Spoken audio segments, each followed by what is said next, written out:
Hello, I'm Bill Zoghbi. I'm the chair of cardiology here at Houston Methodist, and it's a pleasure to have Dr. Bob Harrington, chair of medicine at Stanford University, to be with us and be the lecturer for the Bill Winters Lectureship. Wonderful to have you, Bob. It's an honor to be here. I just want to make sure that actually you've seen his and watched his lecture, because it was stimulating, exciting, and actually so futuristic, although we feel already what's coming next from big data, analytics, AI in the field of medicine. It's really very exciting, Bob. It's moving fast, and I think this convergence of having access to a lot of different types of data and now having the methods to handle data, whether it's cloud computing and advanced computational methods. We didn't have those several years ago where we could apply it to biomedical research and biomedical care, and now we do. And you're in the best place, really. I mean, it's how timing is. I mean, you being chair of medicine, not only cardiology there, being in Silicon Valley, surrounded by all these innovators, and particularly the big data area. Must be so exciting, and dealing with not only the physicians but also the engineers and the computational work must be so much fun. It is fun. I tell people all the time I clearly have the best job at Stanford, and I may have one of the best jobs as a medicine chair in the country. Here we go, somebody's calling. There you go. And I may have one of the best medicine jobs in the country. Precisely for the reason you said. I mean, living on a university campus which has great engineering, great math, great computer science, great medicine, and then extending out into the community where we have some of the world's leading technology firms has been fantastic. And one of the things that Stanford, I think, really prides itself on is the fluidity by which ideas move from campus to Silicon Valley, and by which Silicon Valley can interact with people on campus. It really is, some of it's the geography, because we're nearby everybody, but some of it, I think, is a cultural issue where the leadership of the university has really encouraged people to try to solve real problems, and that's working with the technology companies. Where do you see some of the challenges currently now in medicine, particularly with this view going forward, right? And many programs in this country, and we feel it also, of taking care of patients, but most importantly, the bottom line, focusing only on patient care as opposed to seeing a little bigger picture.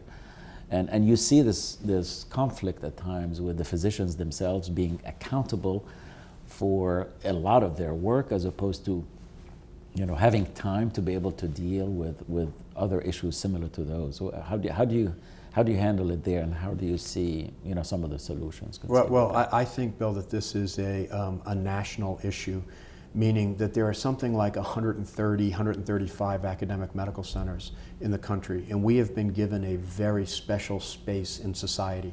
We're tax exempt, for example, and in exchange for that tax exempt status, we're supposed to be doing things for the public good. And to me, yes, clinical care is for the public good, but what's really the public good is discovery, innovation, moving science forward. And if we, as the America's academic medical centers, are not doing that, no one's going to do it.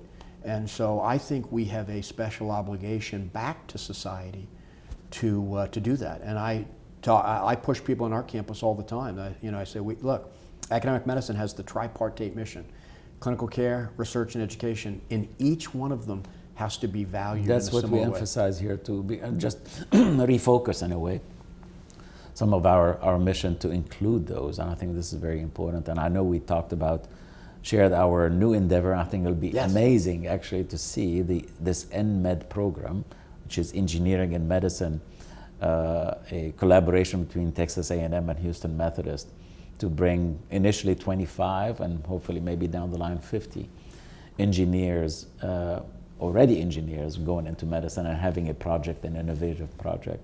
And we're going to need those hybrid and collaborations. We are going to need those collaborations.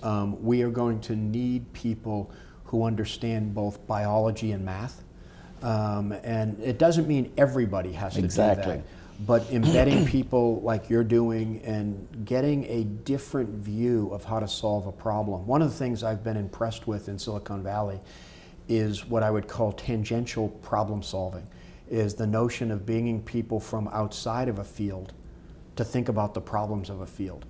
If we only think that medical problems can be solved by medical people, we will miss out on a lot of expertise, including and we'll from be too focused, probably. Too focused. You're just too close, probably, to the problem. Well, you know both what you know, but you are limited by the things that you have absolutely no idea about.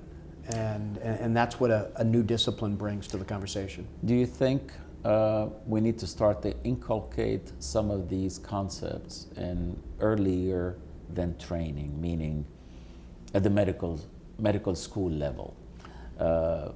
Should we change some of our curricula to widen the scope of our physicians so they're not only focusing maybe on clinical care, maybe identifying some individuals who are interested in this field and collaborating with engineers and others? One of the things I've loved about the Stanford curriculum is that it's really flexible.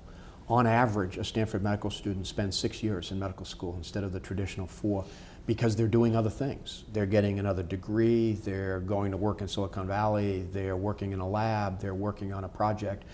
And I do think that some medical schools, some students, that flexibility fits. Certainly, you know, the primary focus of a medical school is to train people to be clinical doctors.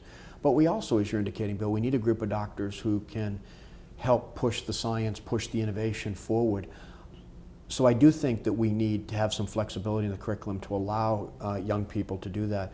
But I also think we need to give our medical students a better foundation in what I'll call the quantitative sciences of medicine. Right. That historically, those have not been as well taught as some of the basic sciences. I think the flexibility is going to be important. Yeah, and they're going foundational, forward. right? We need data science is a foundational science now. Bob, what a pleasure to have you, and look forward to actually an amazing year as president of the American Heart coming up. I know you'll be ready for that and bring even a different flavor to the focus of heart disease prevention and you know, the new field of big data, and you're already on that path. So what a pleasure having you. Thank you for having me. And we thank you for watching, and look forward to some future grand rounds with you. So thank you very much for joining us today. All right. Thank you. That was beautiful.